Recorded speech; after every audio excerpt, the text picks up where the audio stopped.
mass media news programming. No BS here, just the facts. And now we present to you America's quintessential iconoclastic anomaly. Wow. In talk radio, your host, Joe Cristiano. Welcome, everyone, to Liberty Talk Radio, America's libertarian voice, broadcasting from our studio in Tulsa, Oklahoma, to around the world. I'm your host, Joe Cristiano, and this is your antidote to popular talk radio. Folks, it's time for us to take back control of our government, now before this bureaucratic, oversized, and self-serving federal government starves us of our property, our freedom, our rights, and our liberty. But to do this, we must shed conventional thinking regarding our political structure. We need to be revolutionaries in thought, dissidents in action. Only after we recognize what our government is doing to our freedom and our Constitution will we start taking it back. And this program is just about that. Today we have as our guest Mr. Stephan. He's a futurist and entrepreneur, has worked in many industries, is passionate and ready to help steer the world in a new direction, toward the sea. The Marinea Village at Sea project attempts to achieve colonization of the sea as an imperative in today's political climate. Quite frankly, I concur. Let's hear the progress from our last interview that we had with his associate and see what we can see, okay?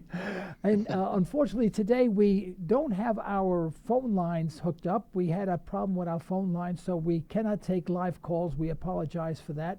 We'll have that fixed for our next broadcast. Mark, welcome to Liberty Talk Radio. Well, thank you very much. It's a pleasure to be here, and I hope that your listeners will find our conversation and the topic interesting. Yeah. Well, last time, was it, let's see, who was it we had? Was it Bob Llewellyn that we had last time? That's correct. Yeah, Bob has been on your show before. Right. And fascinating. I was all ready to buy a boat and go, after that conversation.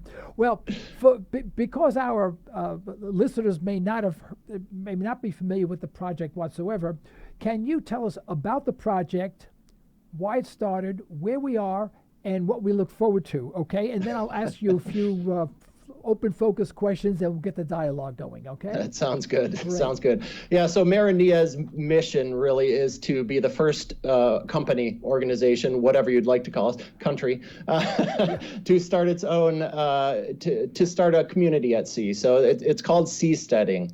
And that kind of is a play off of the concept of homesteading, where people would band together as a community and go out and settle, traditionally part of the United States or elsewhere. But this is really taking it in a different direction. You might see, different companies or organizations trying to, say, colonize space or Mars or something like that. But, there's an opportunity here on planet right. Earth before we reach out to the stars. And really, the place that hasn't been colonized is the sea. You might see certain oil rigs or different things like that. Maybe research stations out there where people will be living at sea for a long time. But really, what we're talking about here is forming a community, bringing them together, like to have a town center. Maybe a marina, shopping, restaurants, living quarters and everything, but purely at sea. When you look out of the governmental regulations and restrictions of being a part of a country, and you look towards the sea, there's not a lot of law out there, not a lot of regulation, not a lot of governmental presence, other than perhaps protecting naval interests or seafaring lanes or things like that. But for those who travel a lot via the ocean, whether or not it's personal watercraft or what, there's not a lot out there so there's a lot of opportunity really to stake a claim out there and just to be, be self-sufficient, not giving up any of your, personal comforts, because again, that's one of the key things here. We're not trying to be this, ramshackle community out there, but we're really trying to bring, first world comfort, first world opportunities out there where there isn't, such restriction, and there is much of a greater chance for liberty. Yep. And so Marinea really is, you can kind of consider us an R&D company almost, because we are looking to get a presence out there on the sea where we can do research, where we can test out different things, different ways of government and policy, different technologies, making sure, our energy is working, our internet is working, making sure, that we can, adjust and try new things. That's what this is all about, trying to get out there in the water to try new things. And, if there's, it's by concept libertarian, because there isn't, such structure out there. So, so the first people that go out there and try this will really be able to, experiment, try new philosophies, new techniques, and then, see what works. Maybe you can take those then as best practices, apply them, to certain countries or on land. It's a wide open space, and you're free to try what you want. Yeah. Well, I think an advantage to living out at sea is that I don't have to mow the lawn on a hot Saturday. So I think that's an advantage right there. Now, absolutely. How long has this project been fermenting? Yeah, so we met, I would say probably a good 2-3 years ago on a forum, seasteading.org, which some of your listeners may be familiar with, the Seasteading Institute, and on that forum, there's a lot of people that are interested in this topic, and we met there and started to form our own company, and we've been kind of refining our plans since then. Yeah, I guess the first thing that comes to mind when people say, I'm going to live at sea, because I have friends who are sailors, and they've traveled, and very dangerous. I mean, incredibly. I'm not brave enough to do that. I love the sea.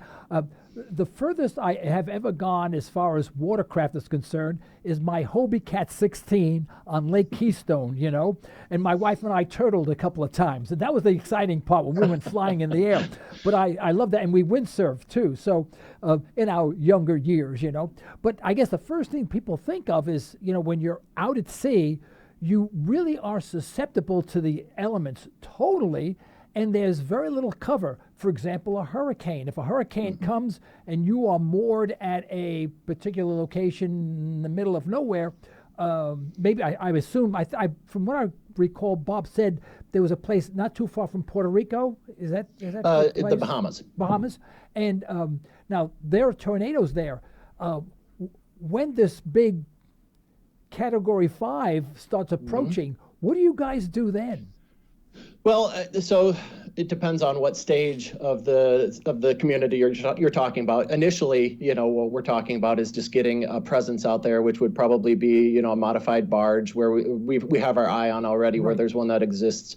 And the options there, you move out of the way. Yeah. I guess you get your boat and you sail away, right? I mean, you sail in whatever direction the hurricane is not. Maybe you go at a 90-degree angle to the hurricane or whatever, right? Okay. Yeah, and so that's the option for the first phase, because you really you can see these things coming. So it's not like something that's gonna just appear out of nowhere and you're not gonna have the time to react to it. Eventually, what we're talking about, when we get to phase 2, phase 3, where we've got a custom built town center and community hub, you can design those such that it's completely weatherproof. It's partially submerged, so it's going to be it won't be susceptible to the waves.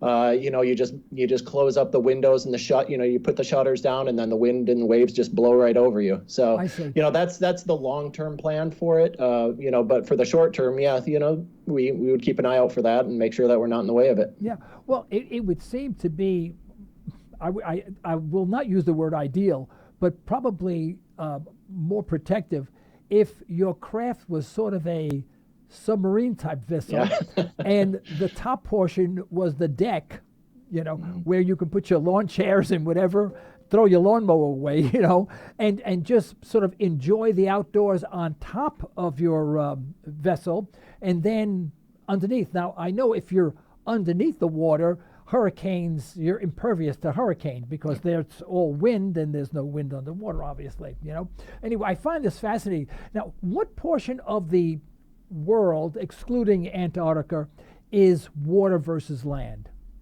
So yeah, I believe the percentage is roughly 70% of the Earth, the surface of the Earth is water. When you look at, but where do you want to be on the water? Because Right. a lot of it is pretty barren. You'd like to be near a coastline. You'd like to be in good climate and tropics. But there's still plenty of room for exploration and for staking a claim out there. Would you want to be in the deep sea? Maybe if you're traveling around, who says your seastead has to be, fixed? You can travel from coast to coast. You can go all over the place.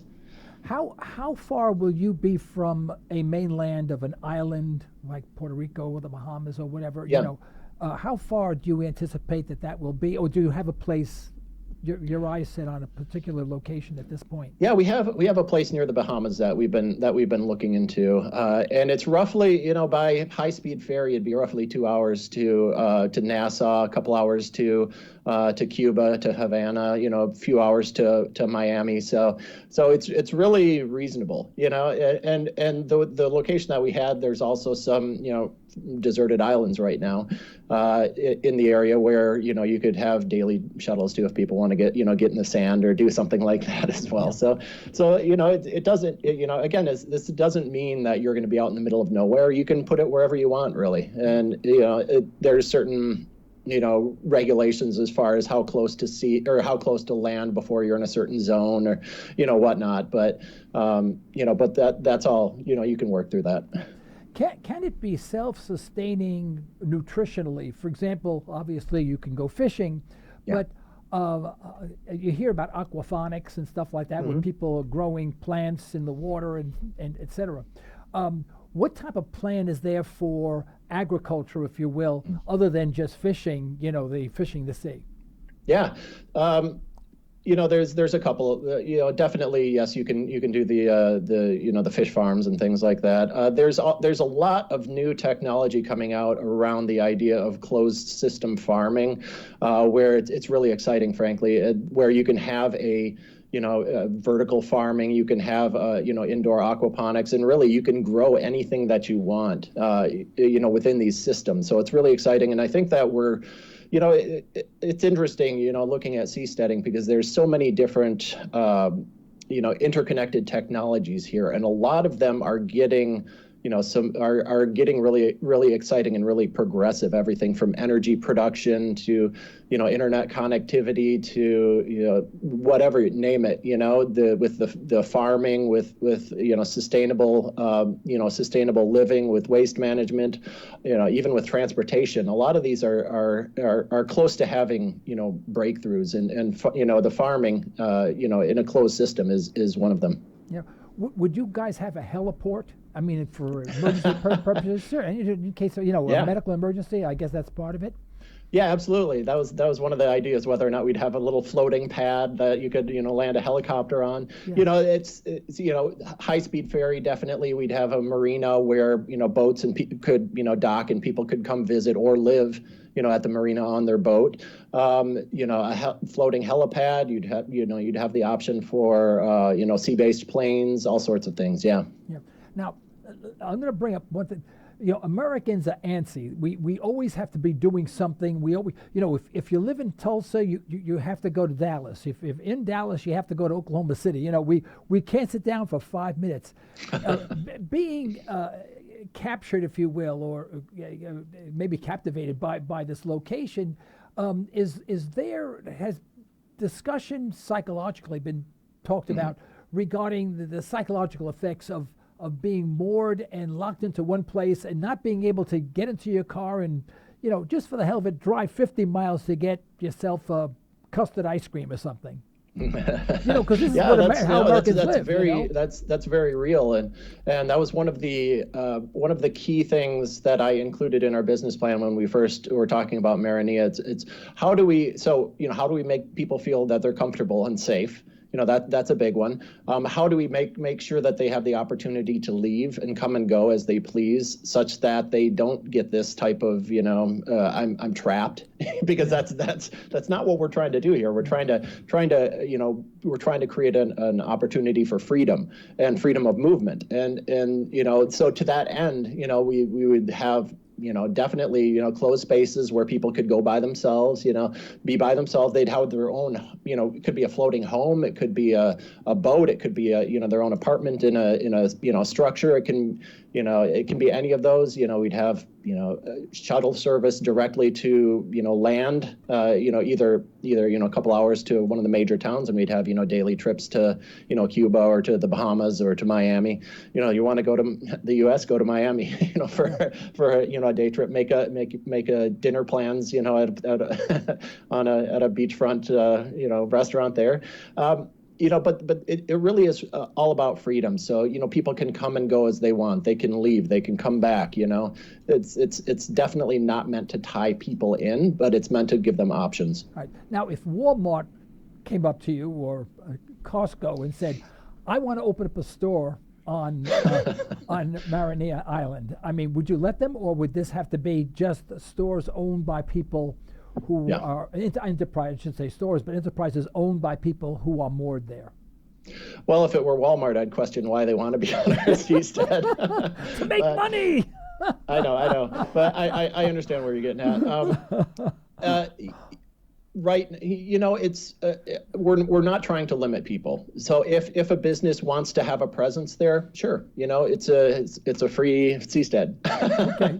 But of course we would encourage innovation and entrepreneurship on the seastead itself, because the people that are living there have to decide how they're going to make their living. We'll have again, internet and options for people that want to have an office or to work on their, on their houseboat or do things like that, work in a cafe. We'd have cafes, of course. And, we'd have, conference centers, places for people to have meetings, that kind of thing. We'd have space for businesses. If the sky's the limit, but we would not, restrict anyone from having a presence. Well, technology today allows us to become very independent. I mean, as evidenced by the fact that you go through neighborhoods and you don't see a person in the street. Everyone's home doing their own thing, either on the internet or electronically doing something. And many years ago, I'm a street kid from Harlem. Everyone, if you never stayed home, you were always on the street. The streets were crowded with people. And today, I'm sure those same streets or similar streets are relatively barren because everyone's, with their little iPhone or whatever. Mm-hmm. What consideration? Where are you now? Do you have the nucleus of it? The barge or the mainstay of it? Has that been decided yet? And if so, what size and what configuration does it take? Mm-hmm. Yeah, there is a barge, an existing barge that has been customized. It was initially as a kind of a remote fishing type installation, but again, high quality. Everything was luxury that was available, and we're looking at that. The main thing right now is funding. So we wanted to. Initially, our goal was to do this crowdsourcing, and we wanted to get people to join as a member. The membership had a fee, and further down the road, that membership would then translate into citizenship. So that was a way for us to try to get people involved within the program, because again, we're trying to make this as a community effort. We don't want to do this ourselves. We want people to be involved. We want them to be talking about it. Right. So we wanted to have this crowdsourced focus. Since then we've been kind of broadening our vision, frankly, trying to get that initial seed money, and we did. So to that end, we're of course opening it up to investors, to organizations or individuals who want to help see this happen. And of course they get partial ownership or advertising and branding on what could be a very lucrative project. So what's the cost of this thing to get it going? And I don't know, when I say get it going, I'm not sure what stage I'm even talking about. Yeah. But I guess to have a location, to have it moored, would the people that are going to occupy it be the ones to build things on the flat barge, or would they be pre-built stores where people rent it? How does all that take place? I guess I'm really fuzzy about that. Yeah, no problem. So the existing barge is roughly, you could kind of consider it maybe about a 20-room luxury floating hotel with, conference rooms, with the restaurant, with, all the utilities, electricity, all that, water purification, all of that. And to get that on the water, would be roughly about 10 million. But to get, the project really going, we'd be looking for about 15 million. And again, what we want to do right now is just get something on the water, because until you can start testing technologies, until you can really test out the government and the policies, it's just going to be a lot of talk. It's going to be people on the forums discussing this idea or that idea, but until you actually get out there and apply it, on the water, then you can really get a good idea.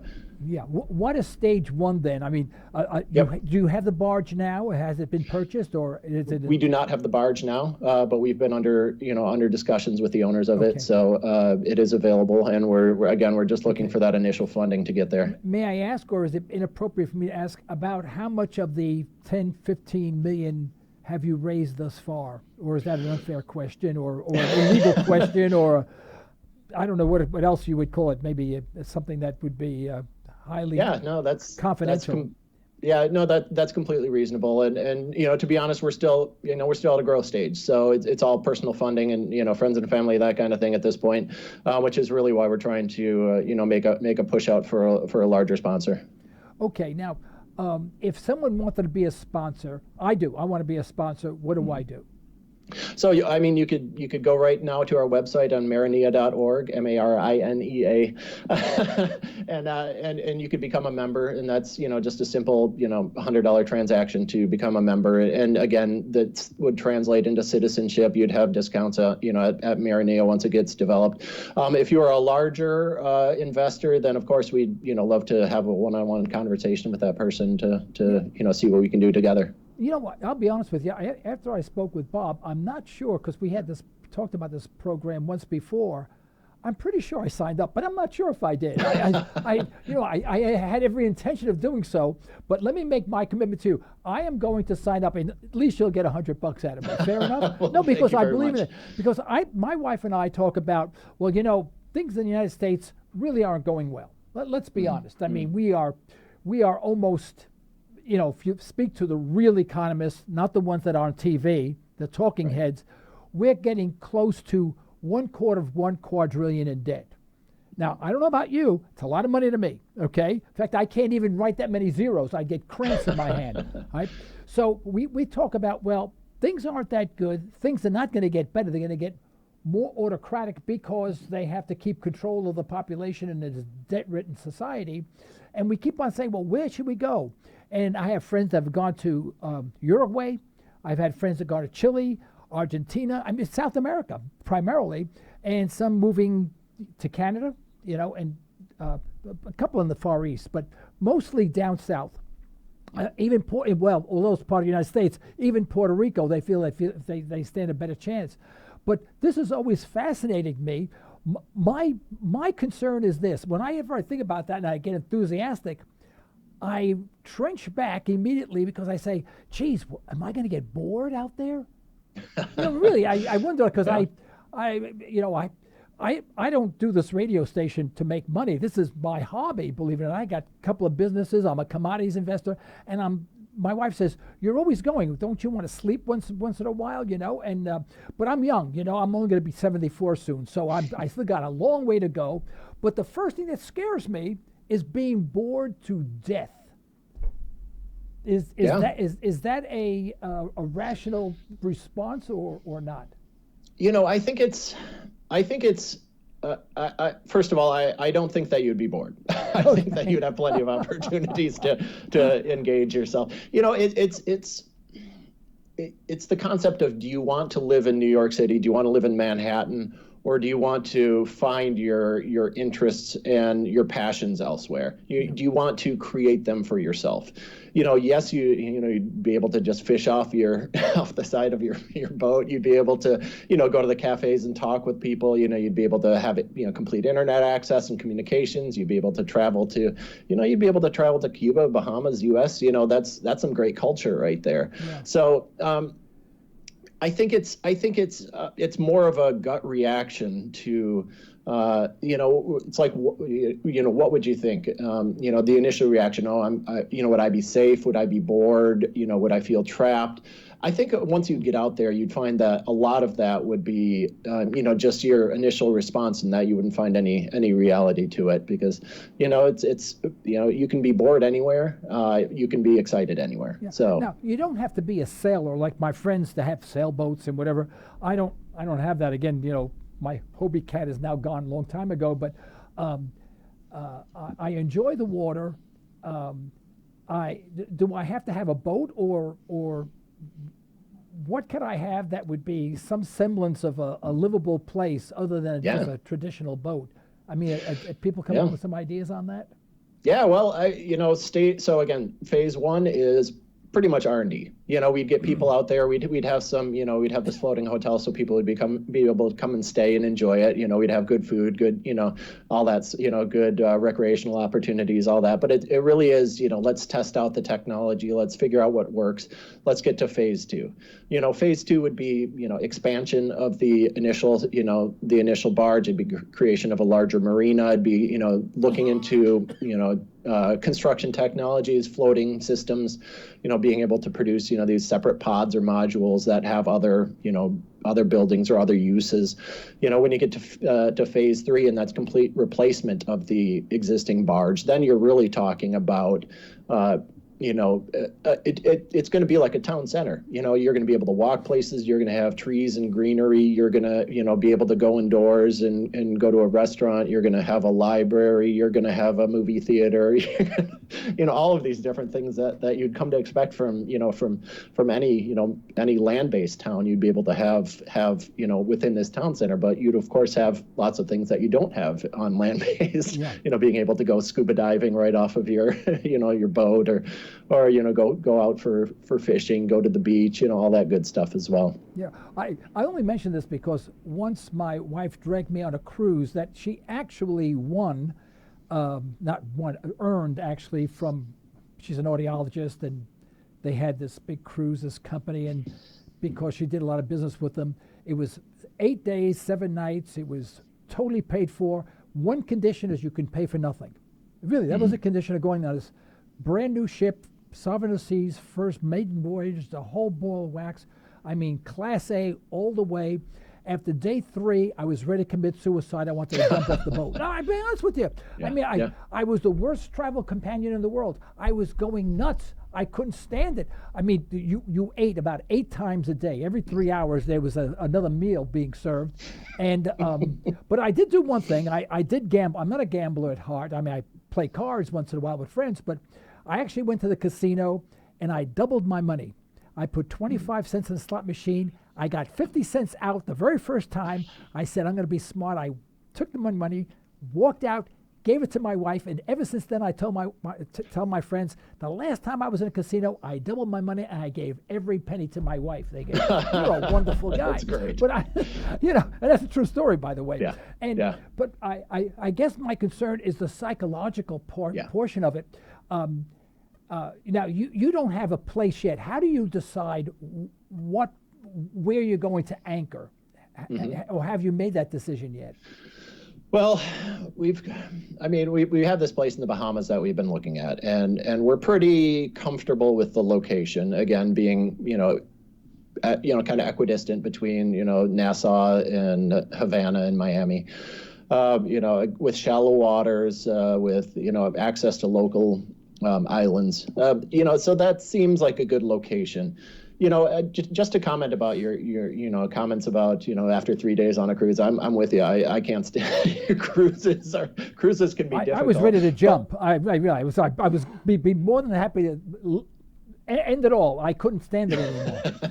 But the reality of that is that you are being taken out of your environment, put in an artificial environment where you're being told to have fun, and this is how you're going to have fun. Yeah. The idea of being here is that this isn't going to be, you're not going to be put into, here scheduled activities. You're going to go from this to that and that to that. It's going to be your home. It's going to be, your living quarters. You can do whatever you want with it. If you want to, go out to a casual cafe, that's great. If you want to go for a walk, if you want to go for, a snorkeling trip, that's great. The cruise ship industry is all about trying to pack as much fun in as possible within a short amount of time. And I'm with you. It gets to be too much for me. I just went to Disney recently, and there's this same thing. I was happy to go home. My wife is always complaining. She says, "You never want to go anywhere." I go, "You're absolutely right. You know me well. I don't want. If I do something, I want to do something. I feel like I'm accomplishing something, learning, doing something, not just wasting my time. I waste enough time.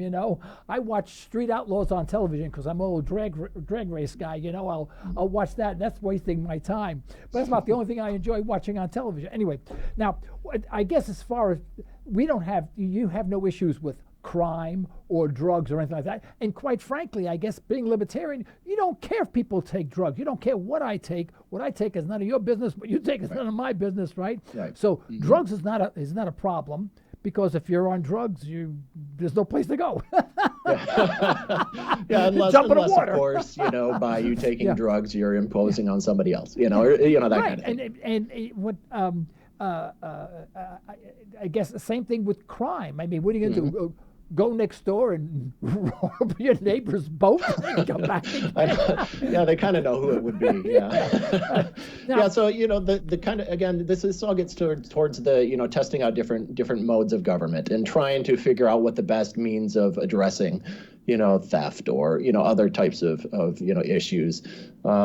Whether or not you've got a town council with people, the elders, where they get together and address issues on the community or talk, it can be as simple as, let's move the seastead. Where do you want to go? I don't know. What about this place? Let's vote on it. That kind of thing. There's again, it gets to the point where let's try it out. Let's see what works, and like to your point, there's, again, being a libertarian community or having libertarian, ideals at heart, it greatly reduces the burden of that government, because, if you've got, a few hundred people or 1,000 people or more, that's, at what point is the community big enough that you really have to start thinking about some of these things? What is your guesstimate of the number of people that will be joining initially? To your pioneers. Yep. Yeah. So phase one within the within the barge concept, so the floating hotel, it's kind of tough to say, but I could easily see, if so. What are we talking about? We're talking about the people that are running it. We're talking about guests that come and visit. It'd be a lot of guests. It'd be the people who are interested in testing out a technology. Of course, it'd be kind of like a business incubator, floating business incubator. So we would be able to, offer space, offer, room and board. We could help with, the funding of some of these groups to test. So it could easily be, a couple hundred people with some ancillary, ships and whatnot and vessels that are docked. So there will be people who don't have a boat or don't wish to be on a boat can actually live on the floating center, if you will, right? That's correct. Yeah. So there'd be a few different options. You could have, you could have your own boat and just, park it at the marina and live off of your boat. Further down, there would always be room on board the town center. So it could be, kind of like either hotel room style or apartment style or something like that. The people that work on the seastead would probably have that, although they would not be restricted to having their own, having their own boat that they could live on, perfectly fine. And then, further down the road, we would be looking at building custom floating homes that would be kind of a part of this community. And we had a couple of designs for that already. And, it's kind of fun to think about. It can be, 2,000, 3,000 square foot, floating home. Oh yeah, I've seen floating homes. There's thousands of the United States. That very big in Europe, by the way, in all the canals. Thousands upon thousands of floating homes, and they are beautiful.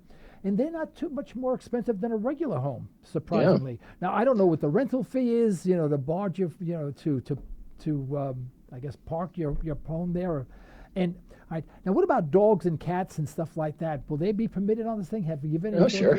Why not? Especially when it's in your own home, you can do whatever you want. But yeah, you'd have, walkways, places to go and walk, that you could, jogging paths, that'd be the ultimate goal. You could run around the seastead and take your dog with you, whatever, have a little spot of grass where, and where I guess crime is something that you're not concerned with. And I guess people who are going to venture this way know what they're getting into. They're not going into this blind, willy-nilly. They know they have to get along. They know that they're libertarian at heart. They're not waiting for the government to restrict them with rules and regulations to keep their neighbor from doing something and all that. I'm making that assumption. Now, what's your best guesstimate as to when you think this will start? When you'll start construction, have the place, and say, all right, we've decided, so many degrees latitude, longitude in the sea of nowhere? Well, assuming funding, we could easily get out onto the water within the year. So to get a floating seastead. Again, the barge is already there; it's ready to go. So it's just a matter of outfitting it, making sure we've got the crew, making sure that we've got that we're out there, that we've got contingency plans in place, all that sort of stuff. And then it's just a matter of getting people who are interested in the technology to come out and start testing it, create this R&D lab on the barge, I think that's kind of an understated aspect to this is the fact that this would be a living laboratory. So people would be able to come out there and test their ideas, again, whether or not it's government related or just technology, trying a floating solar farm, trying aquaponics, trying this integrated interior farming systems. It's really an opportunity that doesn't exist anywhere. Right, yeah. It's something unique. Right. Well, I'm going to profess my ignorance on all this stuff. I mean, it's amazing. If in fact you were living there, if you wanted to stop over in Cuba or the Nassau or whatever, would you have to get permission from that country to park your boat? Or I'm sorry, I'm ignorant about all that stuff. Or can you just sort of moor your boat, get off and go to a restaurant there and then get back on your boat and leave? Or do you need a passport to I can't imagine you do, but I mean, I don't know how that would work. Yeah, so theoretically, it all depends on the harbor master. But you can just bring your boat right up to a dock. Of course, you let them know that you're coming and you need a slip and things like that. And then you could just go off shopping, go to a restaurant. They usually have a time period. So if you're only in the country for under 24 hours or something like that, then it's usually accessible, and you can just go there without having to get any prior permission. Isn't that interesting? You get on an airplane and you go to a country, and there's all sorts of regulations. They fill you up, they open your luggage and put you through all sorts of electronic doodads. And yet you can get on a sailboat, park somewhere, and say, "Hey, Pedro, how are you?" Mark your boat and go to a restaurant, and you're there. That's interesting. Yeah, you can kind of think, so, a boat, a vessel, whatever, you're flying a flag of a country. So if and which is kind of an interesting concept here too. Within the seastead, we'd be flying a flag from a country. The thing is that you can choose the country that you want and apply to get the flag, permission to fly the flag. So you would kind of again, this is phase one, where we would choose a country like the Bahamas, which has low regulations, low restrictions, right. and so then we would be operating under their as a representative of their country. Similarly, if you take your boat and you go to a different to a dock somewhere, a country somewhere, your boat is theoretically, a representative of that country. So, like, for example, the police can't, go onto your boat unless, they see something, somebody's in danger, right. Things like that. And so similarly, they can't, go and I'm going to look through all your stuff, So it's, as long as you don't become obnoxious and you're a good representative and a good, citizen of, your host country, you shouldn't have any problems. Well, I would imagine there would not be a need for a formal police department because the place polices itself. I mean, people are going there to live in harmony with other people, like-minded people, that aren't interested in going on a welfare program or take advantage of someone. It becomes a very self-interest situation. Everyone's self-interest puts everything else in checks and controls. Yeah, absolutely. Or am I just being Pollyanna about that? Yeah, you might have, you'd probably have a couple of security people or, per part-time, similarly, like you'd have a part-time fire department or something like that. You'd have part-time, security people. That's right. Well, in small towns here in Oklahoma, we have mostly private, volunteer fire departments. Yeah. And nothing to do with the city, and people chip in. They buy used equipment from the larger cities and whatever, and it's all your local neighbors, the firemen, but he has a regular job, and he gets called off the job as his employer knows it, and when the siren goes off, bingo, he leaves, and they understand that. Now, if you're a citizen of a country, whether it be the United States or where else, and you decide to live, in this Marinea village, do you have to give up your citizenship, or do you have to give up your Social Security check if you move there, or do you have it delivered directly to your new place? No, you shouldn't have to. Again, you'd have an address on the seastead. Yeah. so we'd have our own postal service, our own deliveries and shipments, daily shipments from wherever it be, Miami or whatnot. You just become an expat living abroad. It's a pretty well established community, and there's well established kind of ways of dealing with that. So all right, now so far so good. Tell me the exact time and hour that this is going to be available. What's that? I'm sorry? The exact time and hour. Probably. I'm all excited. You got to tell me, so I can dream about this. Yeah. So ideally, again, I within a year we could be on the water, doing, full R&D, testing things out. Probably within another year, I would say we could have, some established marina. Again, expanding off of the core, and within, I would say probably 3 to 5 years, then we would be looking at phase 3, which is actually constructing a permanent structure rather than it just being a repurposed luxury barge. Yeah. So initially, people could come and visit there, if you will, right? It's sort Absolutely. of like a vacation spot, and then go back. Well, at least that gives an opportunity to try out the place and see if they like it or whatever, Now, I'd imagine the place in the Bahamas that you're talking about, the temperature is about the same all year round, right? Because the sea cools the air. I remember I was in Puerto Rico, and it was relatively cool, and I said, how come it's cool here? I thought it was always hot. They said, oh, no, the sea cools the air, and the wind direction is such that you get the cool air coming over the hot land. That's why you don't want to be too far inland. And when you're by the water, the temperature is pretty constant all year round. I imagine it would be the same with you. Yeah.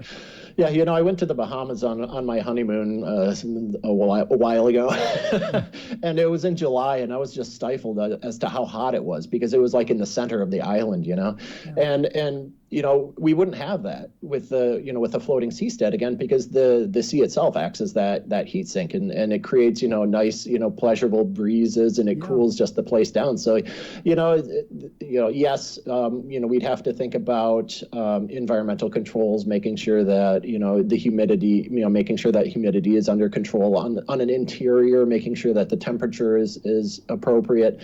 But you really don't see a lot of spikes of temperature because it's all very well regulated due to the sea. Right. Well, I'm a convert. If I'm going to go home as soon as we finish this, get out of the studio, I'm going to see if I ever signed up. If I haven't, I'm signing up before midnight tonight. Okay, the check is in the mail. Now, for this, I'm sure our listeners want to know more about this. So yes. Why don't you tell them how they can get in contact with you? Where do they go to get more information and all that other good stuff so they know what to do? Absolutely, yeah. would probably say the best place to go is to check out our website at marinea.org. That's marinea.org. From there, there's all sorts of information, both on the project as well as how to connect with us via social media, via our email addresses, all that good stuff as well. You can sign up to become a member there, and as well as reach out to us directly if you have any questions. But this is a community project. We may be kind of spearheading and leading the effort, but we really want to hear from our members on ideas that they might have and ways that they might like to take this. Now, people may contribute to it, but never move there because they believe in the concept and they want to be an investor. Can they become an investor in the Marinea project and not move there as well? Absolutely. And then get a dividend down the road? Yeah, it's not for everyone. This is we might get to that stage, phase 3, where we've got this town center and we've got all these amenities that people would like to be there full time and sign me up. I'll be out there day one. But it might not be for everyone, but we appreciate the people that are kind of forward thinking, because like you mentioned, with the problems that are going on with the world today, with the government, with the resource wars and all sorts of things, issues that are going on, we want to offer an option for people to kind of take their destiny in their own hands, and to say we don't want to. We're done with this. Yeah. We'd like to move out and kind of be masters of our own domain. Yeah, Mark, this is fascinating. I think we can go on for hours. Probably could. I want to thank you so much for taking your time to, introduce our audience or update our audience on what's going on. And I do hope that you will accept our invitation to return at a later date. Give us an update, see where we are. Okay. Absolutely, I'd love to. Okay, thank you so much, Mark. Folks, thank you very much. Thank you. This is the end of today's broadcast. We'd like to thank our sponsors for the financial support, and we'd like to thank you for listening in. You can further the cause of liberty by recommending this program to your friends, and let us hear from you. Our email address is comments@libertytalkradio.com.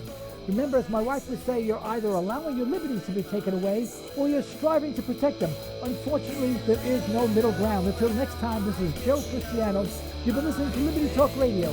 Stay well, stay tuned.